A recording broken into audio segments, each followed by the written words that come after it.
Hello everyone, this is Devin, and welcome to the video. Fallout 3 is a great game that I've played many times and always enjoy, but I usually find myself playing it the same way every time, which can get pretty boring. So, I decided to try setting in place a challenge for myself to see if I could still beat the game as easily as I normally do. I thought about what would be a good and funny challenge, and this is what I came up with. Can I beat Fallout 3 with only a Chinese pistol? To clarify, the challenge is to see if I can beat the game only killing enemies with a Chinese pistol, which for those that don't know, is one of the worst guns in the game, so I'll definitely have my work cut out for me. The challenge ended up being pretty difficult, but not for the reasons I'd initially thought it would. Now, let's begin by creating our legendary wanderer and sending him on his journey in the ruins of Washington, D.C. I begin by naming my character C.P. Wigglesworth. After creating my handsome character, I begin life as an infant. I set my skills, then enjoy going wild at my 10th birthday party. I matrix dodge the poem lady, I'm given a gun for my birthday, and immediately shoot my father in the ass. I continue to shoot him to show my father that he made a mistake giving me this gift. Dad then passes out due to partying a bit too hard at my birthday party.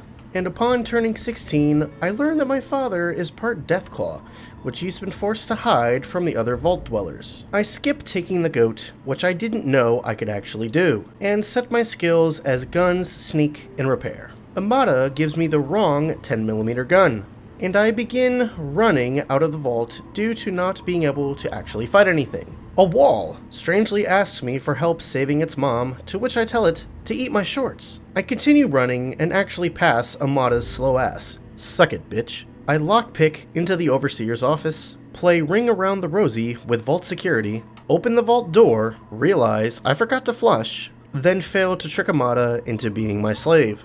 I leave the vault and get my first look at the Wasteland. Lovely. Let me say now that I intended to use the sneak skill for sneak attacks, which I almost never use for the entire playthrough. I arrive at Megaton, and I'm immediately scared away by Sheriff Woody. I begin my graceful swim to Rivet City to actually get a Chinese pistol so I can fight enemies. I decide to do some sick parkour on the bridge that didn't impress Harkness. I decide to take a closer look at the Chinese pistols in a dark corner and borrow them. I grab some supplies, which would be a frequent activity, and grab the intelligence bobblehead while I'm here. I then go to get the money from Crystal, and after getting it, decide to kill her for unknown reasons. I agree to help Mr. Burke destroy Megaton, and plant the explosive. On the way to Tenpenny Tower, I have my first real combat encounter, and get a taste of how truly difficult this challenge would be, as I'm nearly killed by low-level raiders. Also, this raider with a flamethrower was a total bitch that is now hopefully burning in hell. Let me say now that this challenge definitely made the game much more difficult and made normal encounters much more scary, since most enemies would take 3 to 4 clips from the Chinese pistol to kill, which is around 30 to 40 bullets per enemy, which drains ammo very fast. I finally arrive at Tenpenny Tower and decide to pick a fight with Roy Phillips. I don't know why I did this, because I was low on ammo and healing items, plus Roy was much better armed than me, but after an intense fight, I managed to kill him with an impressive long-range headshot. Now armed with Roy's gear, I entered Tenpenny Tower. I satisfied my ever-growing bloodlust by destroying Megaton and Sheriff Woody forever. I celebrated by diving off the balcony, but was rudely interrupted by a level up screen that momentarily made me believe I could fly. I can't fly though, as I soon learned. I checked out my sweet new digs, stole anything not nailed down at the shops, sold them back to the owner, and began trying to find Smith Casey's garage, a task that took far longer than it should have. While searching, I ran into Yogi Bear, who really gave me a workout. Using my god-level dodging skills, I was able to avoid Yogi Bear, eventually sending him to the great picnic basket in the sky. Continuing on, I accidentally ran into Talon Mercs, who were much more of a challenge than Yogi Bear was. But like Yogi, they eventually fell before me, as all insignificant life forms do. I then ran into the Regulators, who were the toughest enemies so far, and who very quickly kicked my pale white ass. After managing to nearly avoid them, just when I thought my luck could be turning around, I then of course ran into a Deathclaw. Luckily, the Deathclaw was crippled, so finishing off wasn't too challenging. I finally found Smith Casey's garage all on my own without having to look it up on Google. I then entered Tranquility Lane and was immediately scared shitless, as you will now hear. I agreed to play Betty's game, destroyed Timmy's lame-ass lemonade stand, ruined a loving marriage with deception, then realized I couldn't finish Betty's quest line due to the challenge, and called in the Chinese army for an assist. I saved my father, gathered more supplies, then helped convince Dr. Lee to assist my father and me with Project Purity. I then went to the Super Duper Mart for some reason, was bullied by the raiders there who rudely threw a card at me. While admiring my work, I was horrified to learn that Moira somehow survived the explosion. I then acquired a lovely looking hat that really helped tie my outfit together. Returning to the main quest, I tried to snipe a super mutant, which didn't go very well. The super mutants then attempted to jump my ass, and would have succeeded if it wasn't for my meddling father showing up to save my pale ass. I decided at this point to go looking for the unique Chinese pistol, and while doing so, I ran into an entire Chinese fucking army who I had never encountered before and were heavily armed. After barely managing to take care of them all, I continued searching, and wouldn't you know, my luck returned as I was attacked by a small super mutant army who would have killed me if not for my new best friend, this pillar. I then gave myself diabetes, before finishing off the last super mutant. I found my destination, then used ninja-like sneaking skills to acquire the unique Chinese pistol and sneak away. I returned home to sleep with Mr. Fuzzybutt. Decided to celebrate my progress by jumping off the balcony again. Went to find the unique leather armor. Succeeded, then returned to clear out the Jefferson Monument, ran out of ammo trying to kill this super mutant brute, and made a tactical retreat. Went to Girder Shade to sell my quantums, then stole all of Sierra's Nuka-Colas to feed my addiction.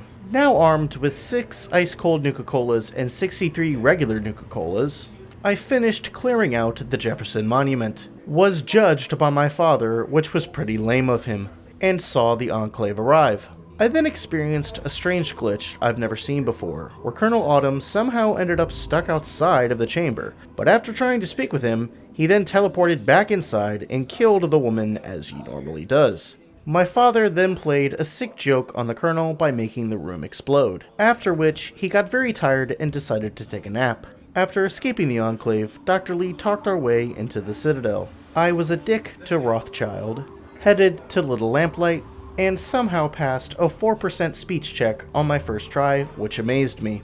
Well, okay. What the fuck? I ran through Murder Pass, saving my bullets for the vault. Once inside the vault, I attempted to kill 4 rad roaches in vats, which the game didn't like, causing it to crash for the first and only time during this challenge. I fought my way through the vault, which was incredibly difficult due to the high-level super mutants. That is, until I freed Fox and allowed him to kill most of the remaining super mutants for me. Fox then retrieved the Gek for me, and even though I was a mile away, I was still hit by the Enclave's flashbang. Colonel Autumn then tickled my pickle until I gave him the Gek. I then told him that his mom has fat tits, which caused him to go to his room to cry about the sick burn I just gave him.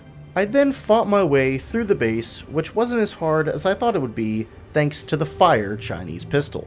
I agreed to help make America great again, then convinced the president to drink bleach and die. I escaped the exploding Enclave base, then triumphantly walked slowly and badassly into Tenpenny Tower. I found a cool new helmet that I liked very much, did another celebratory jump off of the balcony, then returned to Girder Shade to kill Ron and Sierra for absolutely no better reason than I thought it would be funny.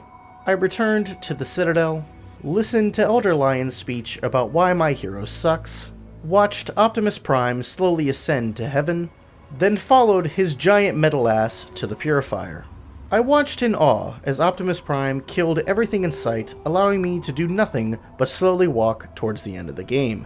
I snuck my tight ass into Project Purity, defeated the Enclave soldiers in my way, reunited with Colonel Autumn, killed Colonel Autumn, was told that the Purifier needed to be activated, made America great again, refused to sacrifice myself, sent Sarah in to do it for me, then watched as Sarah died with her face down and her ass up.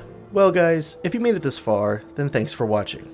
This challenge ended up being a lot of fun, even though it was a bit difficult. The hardest part of this challenge wasn't using the Chinese pistol, as much as it was constantly having to get ammo for the Chinese pistol. Roughly 70% of the playthrough time was spent making days pass and slowly collecting ammo. I also never really used sneak like I had originally planned to. But that pretty much is it for the challenge. If you guys enjoyed it, make sure to subscribe and like the video.